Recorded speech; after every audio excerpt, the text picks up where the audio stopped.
Everyone, this is Sakshi Rajput and welcome to BSP pharmacy again. और आज के इस वीडियो में हम बात करने वाले हैं लिपिड मेटाबॉलिज्म के एमसीक्यूज।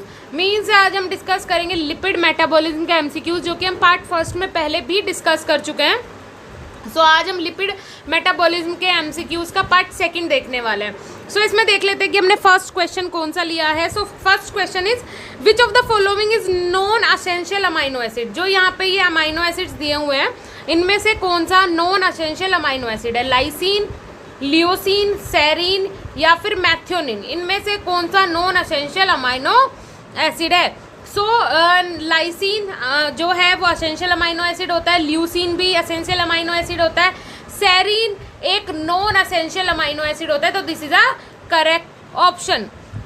उसके बाद नेक्स्ट क्वेश्चन की अगर हम बात करें, so second question is which of these amino acid are essential for infants. अब यहाँ पे जो अमाइनो एसिड्स दिए हुए हैं, इनमें से कौन सा ज़रूरी होता है इन्फेंट्स के लिए, बच्चों के लिए? मैथ्योनिन, आर्जिनिन एंड हिस्टिडीन, वैलिन या फिर लाइसिन और ल्यूसिन। इनमें से कौन सा अमाइनो एसिड असेंशियल होता है इन्फेंट्स के लिए, बच्चों के लिए? So correct option is arginine and histidine. Arginine और हिस्टिडीन बहुत ज़्यादा ज़रूरी होते हैं इन्फेंट्स के लिए। ये असेंशियल होते हैं इन्फेंट्स के लिए, क्योंकि ये क्या होते हैं, किस लिए ज़रूरत होती है आर्जिनिन और हिस्टिडीन की? प्रॉपर ग्रोथ के लिए। और इन्फेंट्स की प्रॉपर ग्रोथ होना बहुत ज़रूरी होता है। प्रॉपर ग्रोथ और उनके डेवलपमेंट के लिए आर्जिनिन और हिस्टिडीन की ज़रूरत पड़ती है। ये असेंशियल अमाइनो एसिड होते हैं किसके लिए? आपके इन्फेंट्स के लिए, बच्चों के लिए। उसके बाद थर्ड क्वेश्चन की अगर हम बात करें, so third question is in which form the nitrogen is incorporated into an amino acid. अब किस फॉर्म में नाइट्रोजन जो है वो इनकॉर्पोरेट होती है एक अमाइनो एसिड में? क्या नाइट्रेट की फॉर्म में, ग्लूटामेट की फॉर्म में, नाइट्रेट, उसके बाद अमोनियम आयन। इनमें से किसकी फॉर्म में नाइट्रोजन जो है वो इनकॉर्पोरेट होती है, किसमें? अमाइनो एसिड में। So correct option is ammonium ion. Ammonium ion से जब अमोनियम आयन के साथ रिएक्ट करती है नाइट्रोजन, तो इनकॉर्पोरेट हो जाती है किसमें? अमाइनो एसिड में। क्योंकि जो नाइट्रोजन का जो सोर्स होता है वो क्या होता है, सभी अमाइनो एसिड में प्रेजेंट होता है। जैसे कि अमोनियम आयन किस में प्रेजेंट होता है? अमोनियम आयन में प्रेजेंट होता है। ये एक की कंपोनेंट कंपाउंड होता है अमाइनो एसिड का। और जो अमोनियम आयन होता है ये फर्स्ट इनकॉर्पोरेटेड अमाइनो एसिड होता है। ठीक है, अदर बायोमोलिक्यूल से अगर हम कंपेयर करें तो ये फर्स्ट आपका इनकॉर्पोरेटेड अमाइनो एसिड होता है। उसके बाद नेक्स्ट क्वेश्चन की अगर हम बात करें, fourth question is transamination reaction in amino acid synthesis is catalysed by enzyme. जो ट्रांस अमाइनेशन रिएक्शन होती है अमाइनो एसिड की जब सिंथेसिस होती है, ट्रांस अमाइनेशन रिएक्शन होती है, तो तब जो एंजाइम है वो किस तरीके से कैटालाइज होते हैं? नाइट्रिक ऑक्साइड सिंथेसिस होती है, डी कार्बोक्सिलेज, अमाइनो ट्रांसफरेज या फिर ग्लूटामेट डी कार्बोक्सिलेज। इनमें से किसकी फॉर्म में ट्रांस अमाइनेशन रिएक्शन होती है अमाइनो एसिड की जब सिंथेसिस होती है? किसकी? अमाइनो एसिड की सिंथेसिस होती है और कैटालाइज होते हैं क्या? एंजाइम। सो दैट मीन्स इसका जो आंसर है वो क्या है आपका? अगर हम देखें तो नाइट्रिक ऑक्साइड सिंथेज। जब नाइट्रिक ऑक्साइड सिंथेज होती है तो क्या होते हैं? एंजाइम कैटालाइज्ड होते हैं।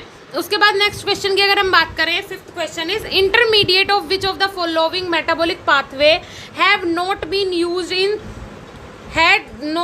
Used in the synthesis of amino acid. अब कौन से इंटरमीडिएट है मेटाबॉलिक पाथवे में, कौन सा इंटरमीडिएट यूज होता है अमाइनो एसिड की सिंथेसिस में?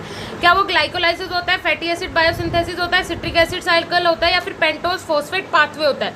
तो कौन सा पाथवे होता है? So correct option is fatty acid biosynthesis. क्योंकि जितने भी अमाइनो एसिड हैं वो कहाँ से हमें मिल रहे हैं? Derived from the intermediate of metabolic pathway. ये हमें कहाँ से मिलते हैं?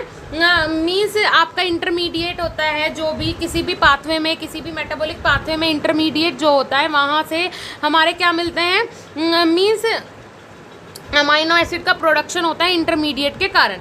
और उसके बाद देखिए, जैसे कि आपका ग्लाइकोलाइसिस हो गया, सिट्रिक एसिड साइकिल हो गया, पेंटोज फॉस्फेट पाथवे हो गया, ये सब क्या बनाते हैं, 20 amino acid have been divided into 6 families on the basis of the primary carbon source of each amino acid. Right, अब देखिए क्या होता है यहाँ पे, जो करेक्ट ऑप्शन है वो क्या है यहाँ पे आपका फैटी एसिड बायोसिंथेसिस। उसके बाद नेक्स्ट क्वेश्चन की अगर हम बात करें तो यहाँ पे 6th क्वेश्चन है, name the amino acid which does not take part in transamination during amino acid catabolism. अब उस अमाइनो एसिड का नाम बताना है जो कि आपका पार्टिसिपेट नहीं करता है किसमें, ट्रांस अमाइनेशन में ड्यूरिंग अमाइनो एसिड कैटाबोलिज्म। जब अमाइनो एसिड का कैटाबोलिज्म होता है उस टाइम ये पार्टिसिपेट नहीं करता है। तो वो कौन सा है, प्रोलीन है, थ्रियोनीन है, लाइसिन है या फिर सेरीन है। तो करेक्ट ऑप्शन इज सेरीन। उसके बाद next question is 7th question, what is the final product of purine degradation in mammals. अब जब प्यूरिन का डिग्रेडेशन होता है तो उसमें मीन्स आपका प्यूरिन के डिग्रेडेशन में लास्ट जो कंपाउंड होता है, फाइनल प्रोडक्ट होता है, वो क्या होता है, ग्वानिन, आइनोसिन, यूरिक एसिड या फिर हाइपोक्सीन। तो इनमें से कौन सा ऑप्शन आपका करेक्ट है, तो करेक्ट ऑप्शन इज आयोसिन। उसके बाद नेक्स्ट क्वेश्चन है, the urea cycle is also referred to as Krebs Henseleit cycle.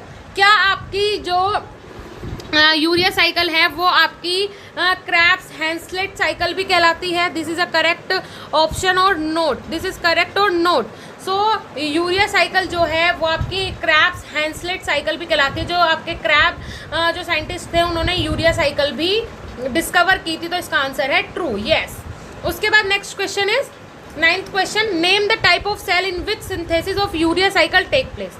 अब वो सेल का टाइप बताना है जिसमें यूरिया साइकिल की सिंथेसिस मीन्स जो यूरिया साइकिल की सिंथेसिस में मीन्स पार्टिसिपेट करता है। वो आपका पैनक्रियाटिक सेल है, हिपेटोसाइट है, ब्रोविन ग्लैंड सेल है, यूरिनरी इपिथीलियम सेल है। तो इनमें से वो कौन सी सेल है जो कि आपकी क्या करती है, यूरिया साइकिल में जो कंपाउंड्स बनते हैं उनकी सिंथेसिस में हेल्प करती है।